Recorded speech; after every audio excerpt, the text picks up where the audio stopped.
Cuidado com a agitação externa e principalmente a agitação interna.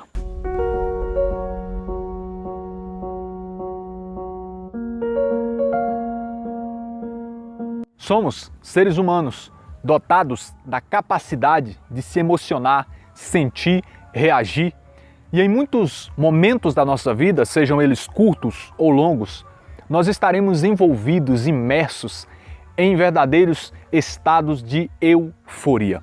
Euforia que tem esse significado de uma excitação extrema, muita empolgação, animação, contentamento, muita alegria, um otimismo muitas vezes exagerado, ou seja, é nós nos encontrarmos verdadeiramente tomados pelas emoções.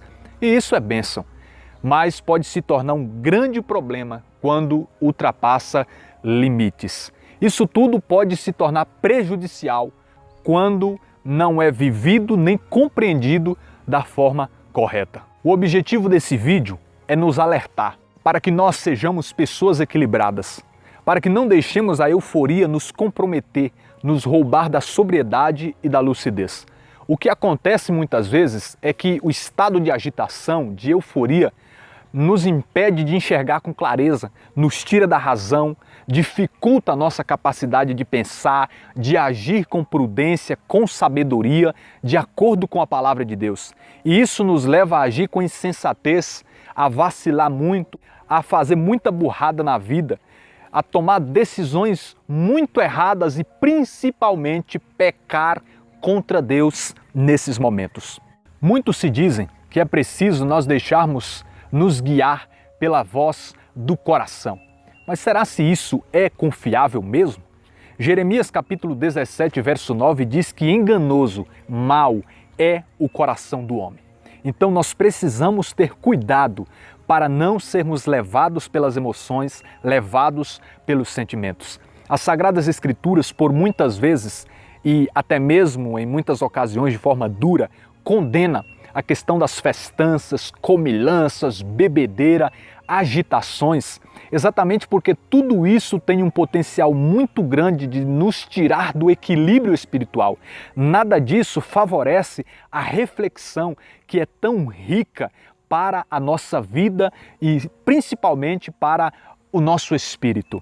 Em Eclesiastes capítulo 7, do versículo 2 seguintes, nós lemos um texto fantástico que diz assim: melhor é visitar a casa onde há luto do que a casa onde há banquete, a casa onde há festa. Porque ali está o fim de todo homem e os vivos nele refletem. Aqui o autor não está sendo dramático, pessimista, exaltando a questão da morte, não. Ele só está dizendo que a questão das festas tem o poder de nos tirar da realidade, de nos elevar a um espírito de fantasia, enquanto pensar sobre o nosso fim nos coloca de volta ao pé no chão e não nos permite agir com inconsequência, com imprudência, mas nos leva a agir com mais sabedoria e prudência. No versículo seguinte ele continua dizendo que tristeza vale mais do que o riso, porque a tristeza do semblante é boa para o coração.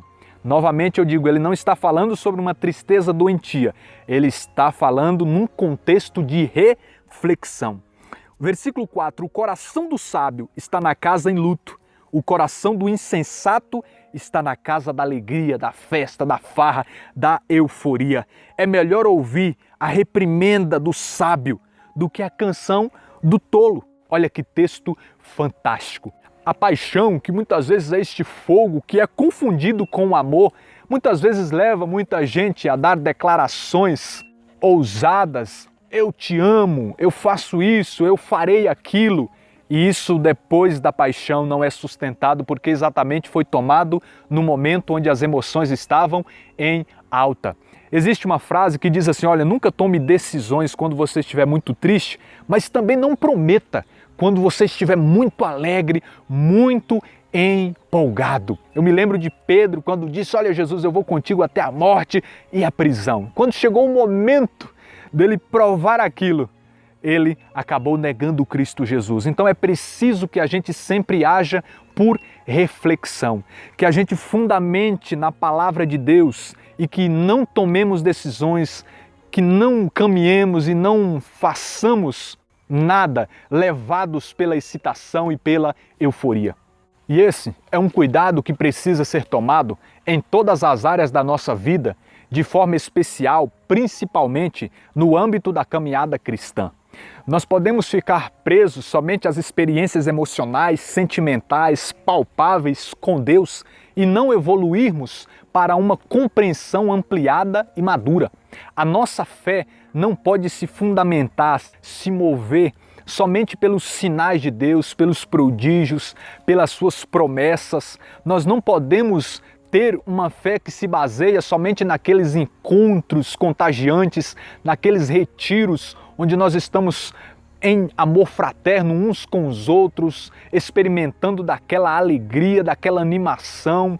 Nós não podemos ficar presos a esses momentos de euforia na fé, pois, e quando a euforia for embora? E quando a empolgação não haver mais? Pois o silêncio de Deus virá, a prova virá, a falta de respostas muitas vezes virá, o deserto espiritual virá.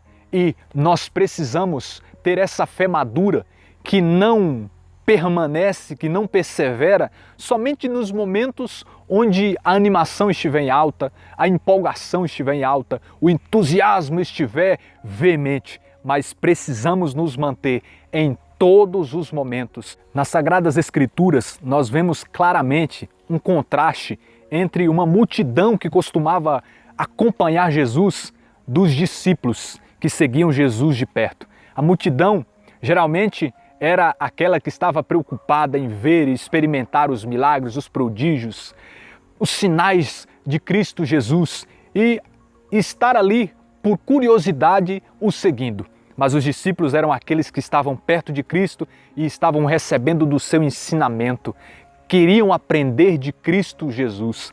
Então que nós possamos ser esses que, em primeiro lugar, se preocupam em ser discípulos, servidores e seguidores de Cristo Jesus. E não esses que estão com Jesus somente por causa da multidão, por causa da movimentação, da animação, dos milagres, dos sinais, mas principalmente porque nós entendemos de forma racional é muito importante, e com uma fé sobrenatural, mas madura.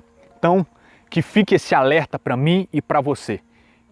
Tomemos cuidado com a euforia. Que Deus abençoe sua vida. Até o próximo tema desse canal, em nome de Jesus.